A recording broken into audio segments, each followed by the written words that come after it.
हौशीचं बोलणं साखरेच्या जिव्हारी लागलं. तिची सहनशक्तीच संपली. कोणत्याही गोष्टीला मर्यादा असतात. किती सहन करायचं माणसानं? विधवा झाली, बिनआधार झाली म्हणून आत्तापर्यंत सहन करत आली.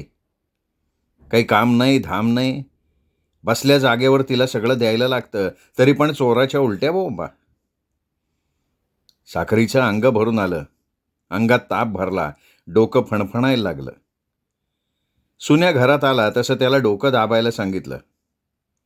सुन्या त्याच्या आईकडं जाणार तोच हौसाची तोफ काढली. सुन्या, सुन्या इकडे ये. ह्यो पाय बघ, यठ आलाय, लवकर दाब. अगं बाया, ग बाया बाया बाया, अरे दाब की सुन्या, अरे उंडारल्यासारखं काय बघतोय सुन्या. साखरीनं त्याला हाताने खुणवलं आणि सुन्या हौसाचे पाय चेपायला लागला. बस का ग. तिचं काही मन भरत नव्हतं. पायाला बळच आणलेला येठ जाणारच नव्हता. आता बस का ग. अरे दाब की, का तुला काय डोक्या वजं घ्यायचे काय. पण तिकडे साखरी कणत होती. सुन्या, माझ्या अंगावर गोधडी टाक रे भाऊ. हिव वाजून आले. हां, तिला हिव भरून आले. यदोळोक चांगली होती. म्या पाय दाबाय लावल्या हो, लगी हिला हिव भरून आलं वे. सुन्या त्याच्या आईकडे गेला. तिच्या कपाळाला हात लावून बघितलं तर चांगलाच ताप चढला होता. शक्तिहीन झालेल्या शरीराला आता काही सहन होत नव्हतं. क्षीण झालेलं शरीर आता साथ देईन असं झालं. यंत्रमानवासारखा सांगाडा राहिला होता. हौशी आणि तिच्या 2 मुले आल्यापासनं साखरीच्या गोळ्या, औषध याची हेळसांड व्हायला लागली होती, पण तरीही हौशीला तिची काही कदर नव्हती. एवढ्या लहानग्या जीवाला आईचं दुःख, वेदना कळल्या. तो आईला म्हणाला, आई, आई अगं डोकं लय गरम झालंय, डोकं दाबू का ग. हौशीला ते सहन झालं नाही. अरे मैया पायाला लागली बोंब, त्याचं काही नाही, पाय दाबायचं सोडून माईकडं पळाला वय. लय माईच्या मायाचा, माय बी तशीच आणि लोक भी तसाच. सुन्या रागारागानं हौशीकडं बघत होता. अरे काय बघतोयस बेन्या, दाबकी पाय. सुन्या पळत पळत हौशीकडं गेला आणि त्याने दोन्ही पायाने तिच्या पायावर उडी मारली. हौशी मोठमोठ्यानं बोंबलायला लागली. मोडलं ग बहे, मोडलं. अगं रंजे, रंजे, पाय मोडला ग. या बियाण्याने बघ की ग, याचं मड उचलली एकदाच. अगं याला मरी आहे ना, चावलं याला. अगं भय भय भय मेली. तिचं जोरजोरात इवळणं, बोंबळणं चालूच होतं. सुन्या मात्र तिथून चिंगाट पळून गेला होता. नग नग नग, आता ही तर राहून उपयोगच नाही. ही दोघं माय लेकरं जीव मारत्यान मला. मै लेकरं उघड्या पाडत्यान. नको ग माय नको. भीक मागून खाईन पण ह्यांच्या घरात नग, नगच ग बाई खरं नग. रात्री 8च्या दरम्यान दत्तू नाना थकून भागून आला. बाहेर खांद्यावरच्या पटकुरानं हातपाय तोंड पुसत पत्र्यात शिरला. पत्र्यात घुसमटणारी शांतता त्याला जाणवली. साखरी गोधडीवर पडून होती. हौशी एका कोपऱ्यात मोगरा फुलून बसली. रंजी, अंजी माईच्या पायथ्याला मुटकोळी करून बसलेल्या. सुन्या साखरीच्या उशाजवळ बसलेला. कार बाबा, तू ही माय का म्हणून झोपली, उठीव की तिला. अरे बाबा, तिला लय ताप चढलाय, कवाचं तिचं डोकं बी दुखते. नानानं तिच्या कपाळाला हात लावला. खरंच साखरी तापानं फणफणली होती. सुन्या, सुन्या, परत माघारी जावं लागन, गोळ्या आणाव्या लागतील. तेवढ्यात हौशीच्या बाजूनं फुसफुसण्याचा आवाज आला. त्याने हौशीकडे वळून बघितलं. तिला विचारलं, आता हिला काय झालंय. सुन्याने लगेच सांगितलं, अरे बाबा, बसून बसून बसून तिच्या पायाला येठ यायला लागलेत. बघ ना, एक तर पाय लगी खुळखुळा झालाय. हा रे बेन्या, मी आणि माय पोरी नकोशी झाल्या तुम्हाला. दिवसभर तुपली माय पान उतारा करती, घाशाखाली घास नाही उतरू देत, आणि तू एवढंच शिंगरू लाथेनं मारायला लागला वय. मीच माझं काळं करती कुठे बी. हौशीनं आकांड तांडव केलं. सगळं घरच काय, अख्खी गल्ली डोक्यावर घेतली. शेजारची ताना म्हातारी बाहेर आली. तिने नानाला बाहेर बोलवलं आणि हौशीचे सगळे नखरे सांगितले. नाना म्हणाला, काय करावं या हौशाला, हिनंच हातानं नवरा मातीत घातलाय. बिगर नवऱ्याची, हिला आधार नाही म्हणून हिथं आणली तर तिचे असे थेर. पस्तावा झालाय तिला हिथं आणून. कपाळावर हात मारून घेत नाना साखरीसाठी गोळ्या आणायला गेला. जरा वेळानं नाना गोळ्या घेऊन आला. साखरीला गोळ्या द्याव्यात, पण तिने काही खाल्लं नव्हतं, कारण चूलच पेटली नव्हती. हौशे, चूल कामून पेटवली नाही ग, भाकरी कोरड्यास करायची आहे ना. आता ती भावावर सुद्धा डाफरली. दिवसभर काबाड कष्ट करून थकून भाकून आलेला भाऊ, त्याची तरी तिने कदर करावी. आपण बिन आधारी आहोत. भाऊ भाऊजाईच्या सावलीखाली आपण, आपल्या 2 मुली आहेत. आपण तिघीजणी जगू वाढू याचीही तिला जाणीव नव्हती. ज्याला काळजातले घाव आणि डोळ्यातले भाव कळत नाहीत, त्याला माणसाची काय कदर असणार. नानानं चूल पेटवली, भात घातला. आता भाजी काय करायची. मठाची डाळ घरात होती, आमटी करावी म्हणून हौशाला म्हटला, अगं हौशे, आमटीचा मसाला तरी काढून वाटून दे. तिला उठीव की, सारे दुपारचं झोपून घेतलं तिनं, मी एकलीनं उगतं नाही घेतलं. नानानं माघारी उत्तर न देता पटापटा आवरलं. मसाला काढला, पाट्यावर वाटला, आमटी काढायला टाकली. सोन्या चुलीपुढं बसून चुलीत काटक्या घालत होता. आमटीत मिरच्या जादा झाल्या, शिस्तानंच तिखट वास येत होता. साखरे, उठ उठ, 2 घास खाऊन घे, गोळ्या घ्यायच्यात. साखरीचा आवाज खोल गेला होता. साखरी म्हणाली, अहो तुम्ही खाऊन घ्या, मला नाही जमायचं. नाना तिला आग्रह करत खाऊ घालायचा प्रयत्न करत होता, पण ती जेवायला नकार देत होती. ए पोरियो, अंजे रंजे, चला जेवायला चला. सुन्या उठ र, आण पारत यान. हौशे, अगं जेवायला तरी चल. हौशी फुगलेलीच होती. पोटात भूक मावना, पण हेकेखोरपणा कसा जाईल. पोरं जेवून बाजूला झाली. साखरी नवऱ्याला म्हणाली, तुम्ही जेवून घ्या. अगं मी काय करणार जेवून, मला थोड्याच गोळ्या घ्यायच्यात. तुझं खात असेल तर मी खाईल 2 घास, नाही तर राहू दे जाऊ दे. असं म्हणता साखरी कन्हत कशीबशी उठली. सुन्यानं ताटं पुढ्यात दिली. तिच्या ताटात भात आणि आमटी दिली. पोटभर खा, गोळ्या घ्यायच्या आहेत.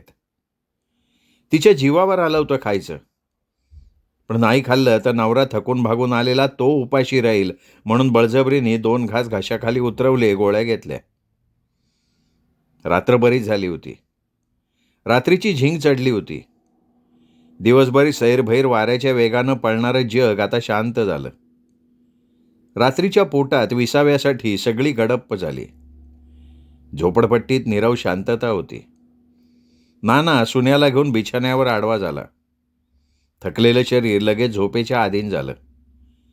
हौसा मात्र ह्या कोशीवरनं त्या कोशीवर होत होती. अजूनही ती झोपली नव्हती. पोटात भूक मावे ना, त्यामुळे झोप येईना. तिने अंदाज घेतला, सगळी झोपी गेलेली आहेत. हळूच उठली.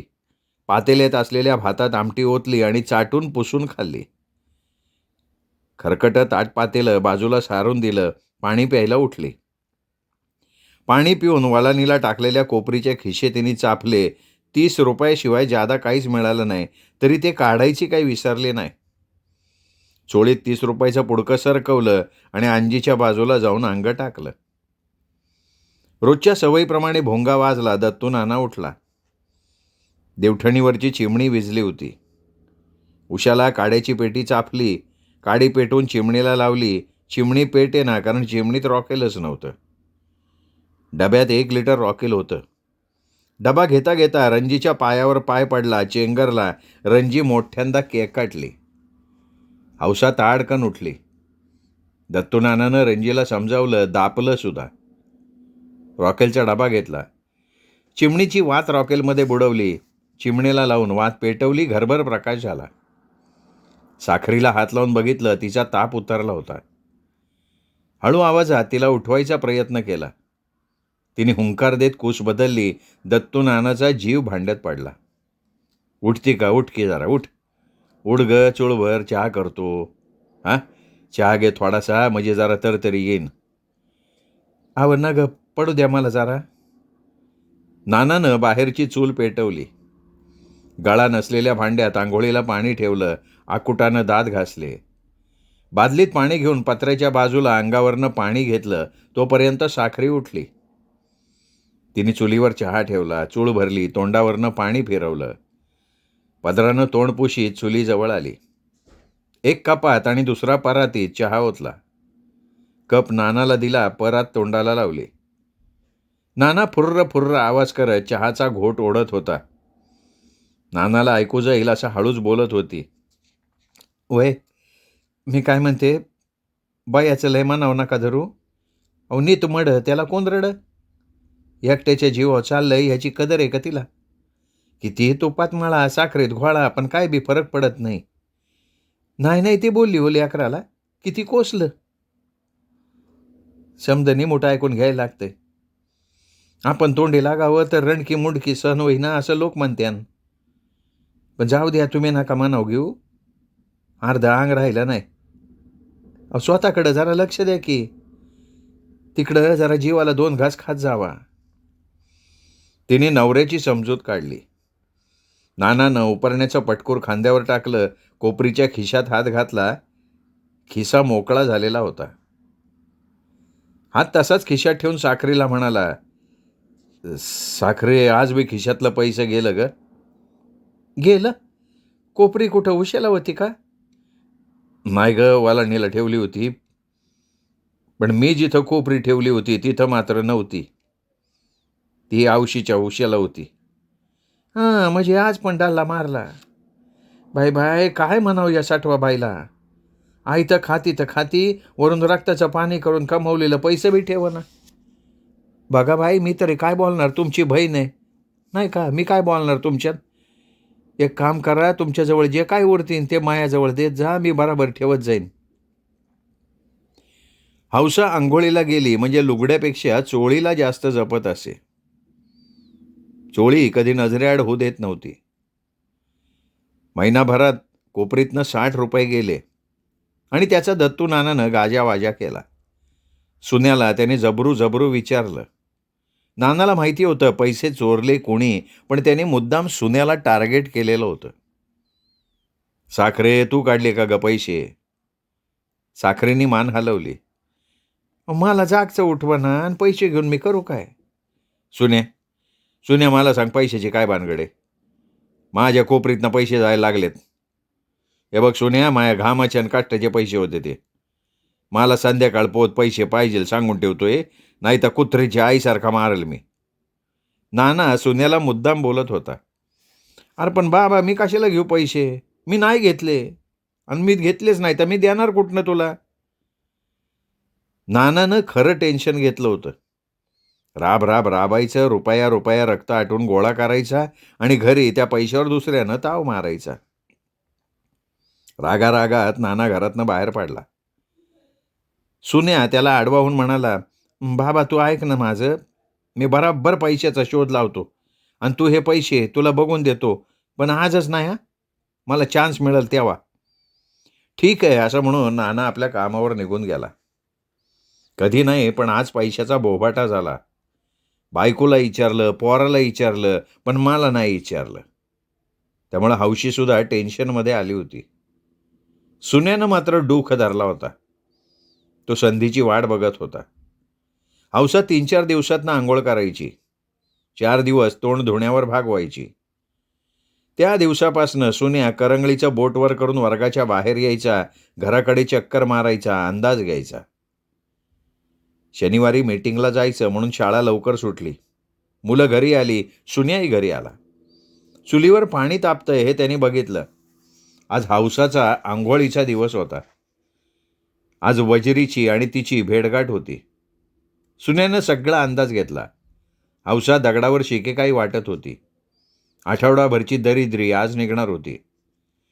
खोलीच्या डाव्या अंगाला 4 लाकडं रोवून तिने बाजूने तुटक्या पत्र्यानं उभं केलेलं स्नानगृह, शाळेच्या बाजूला दगडानं बांधलेली हौदावाजा चौकोनी टाकी.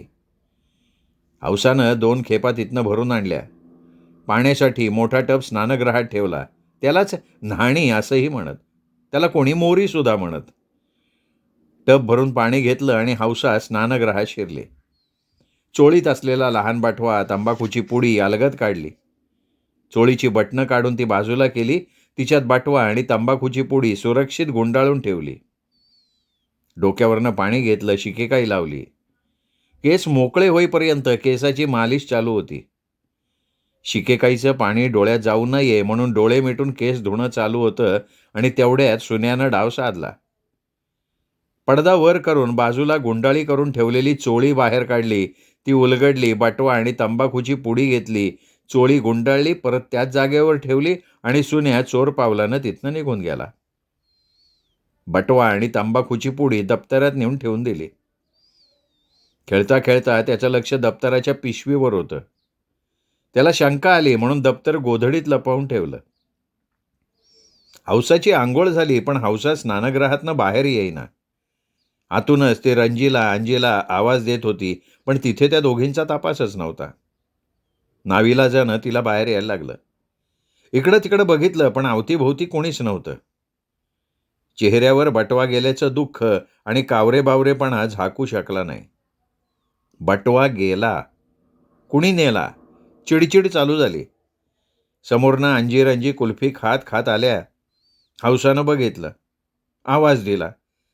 10-10 रुपयाची कुल्फी मुली खात होत्या. यांच्याकडे कुल्फी खायला पैसे आले कुठनं? नक्कीच आपल्या पोरींनी डल्ला मारला. तिचा राग अनावर झाला. रंजी अंजीला तिने रागात आवाज दिला. दोघीही कुल्फी खायला मिळाली होती म्हणून खुश होत्या, आनंदी होत्या, पण त्यांना काय माहिती की हा आनंद क्षणिक असेल. काय ग, तुम्हाला पैसे कोणी दिले? असं विचारतात रंजीनं मूठ उघडली तर हातात 20 रुपये होते. आता त्या हौसाची तळपायाची आग मस्तकात गेली. फायरिंगच सुरू झाली.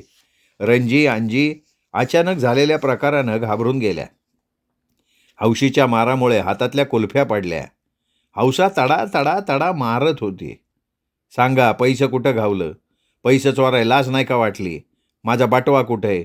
माझी तंबाखूची पुडी कुठे आहे? लवकर सांगा, नाही तर लय तोडवीन. कुठे आहे बाटवा, सांगा. प्रश्नांची फैरी चालू होती. पोरी गांगारून गेल्या होत्या. हौसाच्या लगेच डोक्यात आलं, आपण जास्त आकांडतांडव केलं तर आपलं भांडं फुटल, म्हणून तिने आवर्त घेतलं. सुन्या दुरून तमाशा बघत होता. साखरी दाराच्या तोंडाशी आली. बाहेर चाललेला गोंधळ तिने ऐकला.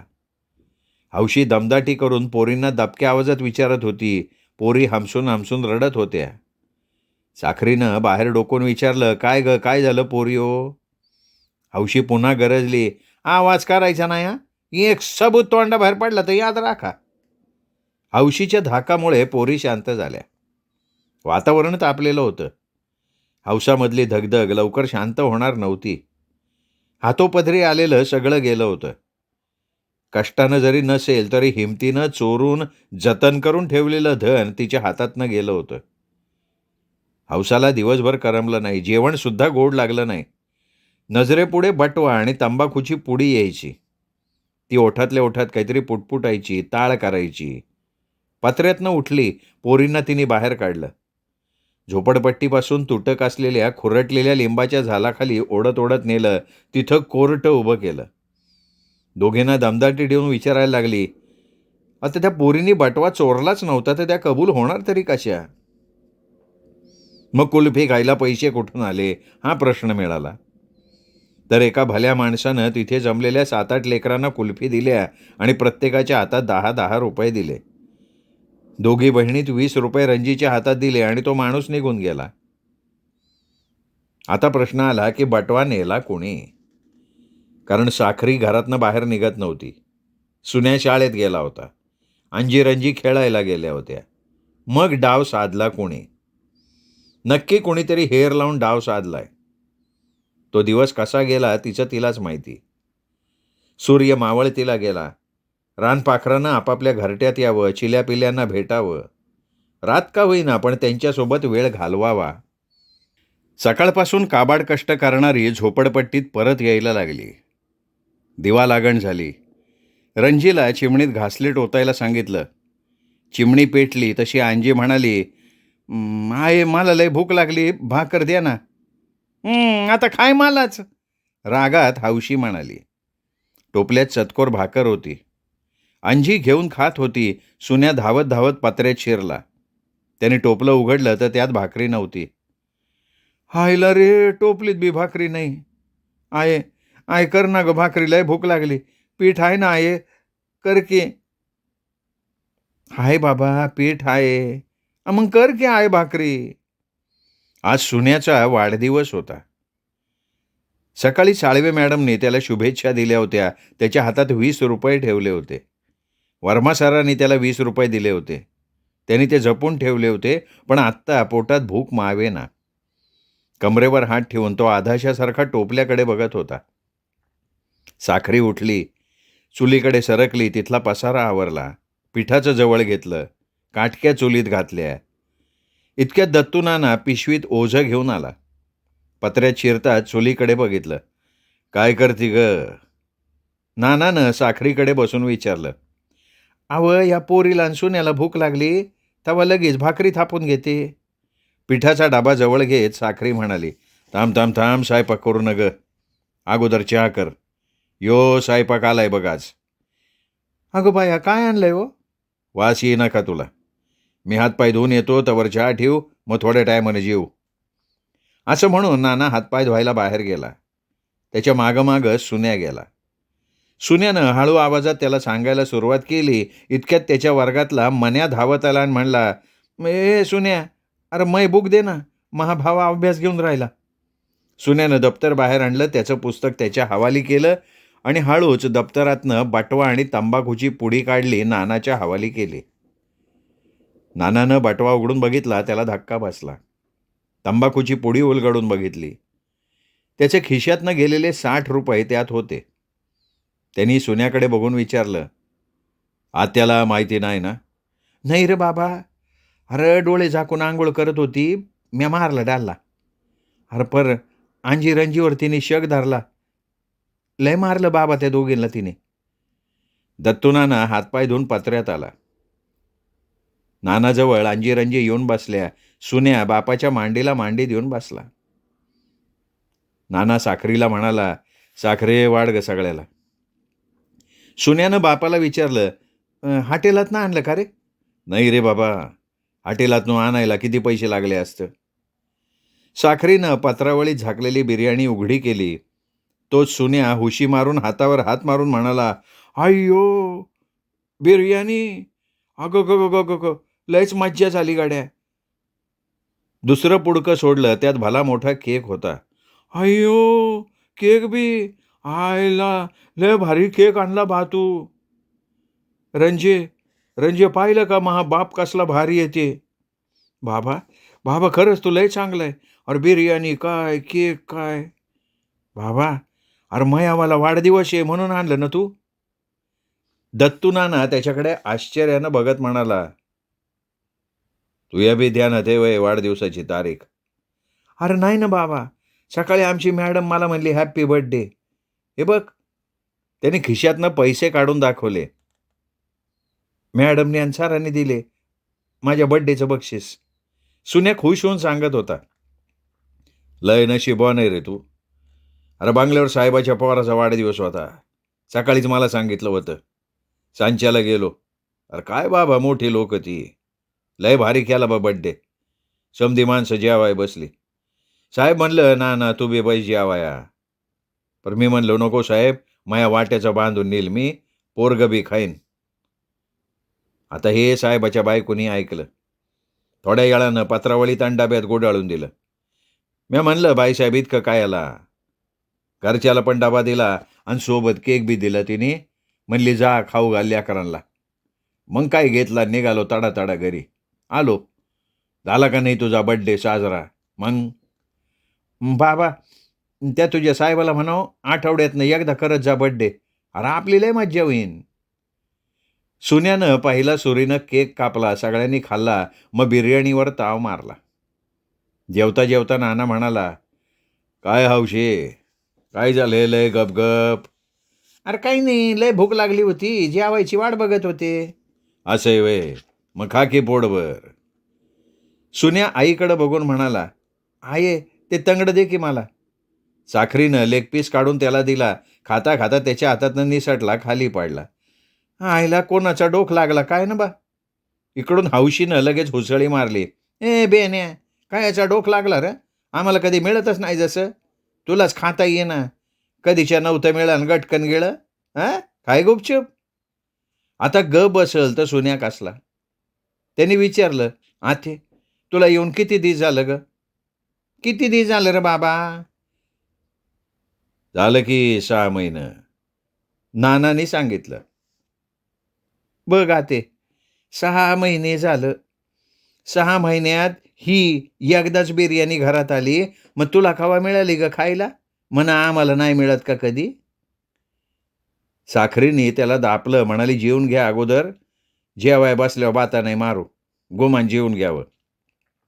नाही हां, नाही हां म्हणता म्हणता सगळी बिर्याणी घे घे म्हणून संपवली. पोटभर जेवणं झाली. रणजी, साखरी, सुन्या मिळून सगळ्यांनी पसारा आवरला. झाड झाडून झालं. सगळी निवांत बसली. सगळीकडे शांतता पसरलेली होती. सुन्यानं शांतीचा भंग केला. आहे हे 40 रुपये कोणाकडे देऊ? तुझ्याकडे देऊ का बाबाकडे देऊ?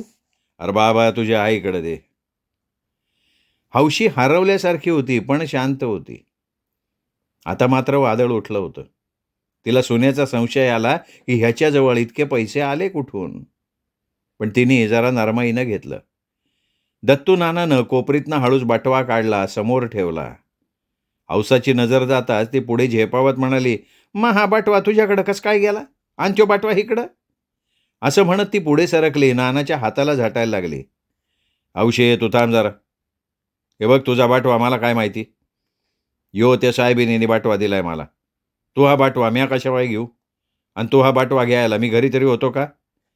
नाही ना, काहीतरी गेम झालाय पण. हौशी तावात तावात म्हणाली. बरं, मग तू हा बाटवा कुठे आहे? नानानं विचारलं. यो काय तुझ्या हातात आहे? तर काय माझ्याजवळ काय जादू आहे का? हा, तुझा बाटवा माझ्याकडे येईल कसा? बरं असू दे. असं काय होतं तुझ्या बाटव्यात लगेच झडप मारली ह्याच्यावर? हा, आणि ह्यो मायावाला बाटवा आहे, मायावाला बाटवा म्हणायला लागली तू. बाटवा मा आहे, मी काय पण ठेवीन. अगं पण काय होतं ते सांगशील का नाही? होतं 10-5 रुपये. एवढंच आहे ना? मग ठीक आहे. सुने सुने ते 20 रुपये द्या आत्याला. मी नाही देणार. ए आहे, नको पैसे बिशे देऊ आतील तू. नाना सुन्याला समजवत होता. सुन्या 20 रुपये द्यायला राजी झाला. 20 रुपये हौशीला दिले. तशी हौशी म्हणते कशी, हे पैसे नाही पाहिजे मला, मला महाबाटवा पाहिजे. अव 5-10च्या ऐवजी 20 रुपये बी देऊन तुला ह्योच बाटवा काय लागतोय ग? तू हा बाटवा बघ ना कुठं ठेवला तू ते. जरा मागं सरकून बस. वय माग माग वय म्हणतोय ना तुला. पण हौशी काय मागं सरकना. हौशे, तू मागं सरक मोकाट्यानं. वय मागं सरक, तुझ्या जागेवर जाऊन बस. वट म्हणतो ना. नाना चिडला आहे तिने ओळखलं. ती थेट मागे सरकली. नानानं बटवा खोलला. त्यातली एक एक नोट तो बाहेर काढायला लागला. सगळ्या नोटा बाहेर काढल्या. हौसा नानावर गुरकली. नाना, मायावाला बटवा दे म्हणते मी तुला. नाना नोटा जोडून मोजायला लागला. नाना, लय गुळाचं करू न ग, गप गुमान पैसे आणि बटवा दे. सगळे पैसे मोजले. 1360 रुपये होते. पैसे कोपरीत ठेवले. बटवा पालथा केला. त्यातून सोन्याचे 2 मणी खाली पडले. नाना ते बघून अचंबित झाला. दोन्ही मणी हातात घेऊन म्हणाला, साखरे साखरे, अगं हे तुला करून आणलेलं मणी की. ए बघ बघ बघ बघ. अगं दिसभर इकडं बघ तिकडं बघ. त्याच्यासाठी मार बी खाल्ला तू माय हातचा, आणि ते मणी तर ह्या बाटव्यात. त्यांनी राग राग हौशीकडं बघितलं. काय बघतो राग राग माझ्याकडं? तुझ्याच बायकोनं दिलं ठेवाय माझ्याकडं. हां, म्हणली तुला सांगू नको. असं आहे वय. आणि हे पैशाचं पेंडकं तुला काय घेणार आहे माझ्या पैशाचं? असं आहे काय? बरं बरं बरं बरं बरं. त्यानं कोपरीच्या खिशातनं तंबाखूची पुडी काढली आणि त्या पुडीतनं 60 रुपये बाहेर काढले. त्या वाण्यानं दिलं काय हे 60 रुपये तंबाखूच्या पुडीत? हां, काय ते काय तंबाखू खात आहेत का? मोकळा झालेला बाटवा रागानं तिच्याकडे फेकत तो म्हणाला, हा तू हा बाटवा घे आणि जपून ठेव. परत कामाला येईन तुझ्या. जातीस का रेल्वे स्टेशनवर? हां, लाज वाटाय पाहिजे, लाज. मी दिसभर मरमर करतोय, हाडाची काढा करतोय, आणि त्या पैशावर तुझी नजर? भामटी कुठली. ना लय झाला, भामटी भिमटी म्हणायचं नाही, सांगून ठेवते, ऐकून घेते म्हणून काय बी बोलतो काय तू. काय म्हणली. त्यांनी चुलीजवळ पटकडलेलं लाकूड उचललं, पण साखरेने हात आडवा घेतला. म्हणाली, अहो जरा दामानं घ्या. अहो तुमच्या खिशात असते तर राहिले असते का. पण ते आईने जपून ठेवले, ते कशाला त्यांच्यावर हात उघडता. तुमचे पैसे त्यांनी जपून ठेवले म्हणून. तशी हौशी बोलायला लागली. हां, दिल्ली फोडणी. मी हिला खपना, माया पोरी खपना, हिनंच बाटवा चोरला आणि मायावर नाही ते आळ घालते ही. नवरा मेला म्हणून पडले तुमच्या दारात. कुणी लाथनं तुडवतंय, कुणी शिव्या काय घालतंय, कुणी चोरीचा आळ काय घेतंय. नानानं तिला रागारागात एक टोलाच दिला. आवाज बंद करतो हा, अजिबात एवढायचं नाही. पैसे साठवायला कुठं कामाई करायला गेलती का तू. हां, कुठं गेलती भामटी कुठली. मार मार मला, मारून टाक मला. रडत रडत पण खालच्या आवाजात ती बोलत होती. अख्खी रात्र तिला वैराची गेली. तिला कळून चुकलं की आपलं या घरात आता बसतान बसणार नाही. आपली चोरी उघड झाली आहे. एकुलता एक भाऊ, त्यांनी ही कदर केली नाही. आता या घरातलं आपलं खाणं पिणं संपलं. इथे राहून आता उपयोग नाही. पण अचानक जाणार तरी कुठं. श्रोते हो, तुम्ही ऐकताय सायमन भारसकर लिखित 20व्याची भाकर ही कादंबरी. आजचा भाग इथेच संपला. पुढचा भाग ऐकूयात उद्या. तोपर्यंत नमस्कार. भेटत रहा दीपक रेगी कथाकथन चॅनलवर वेगवेगळ्या उत्तमोत्तम लेखकांच्या उत्तमोत्तम कथा कादंबरी ऐकण्यासाठी. नमस्कार.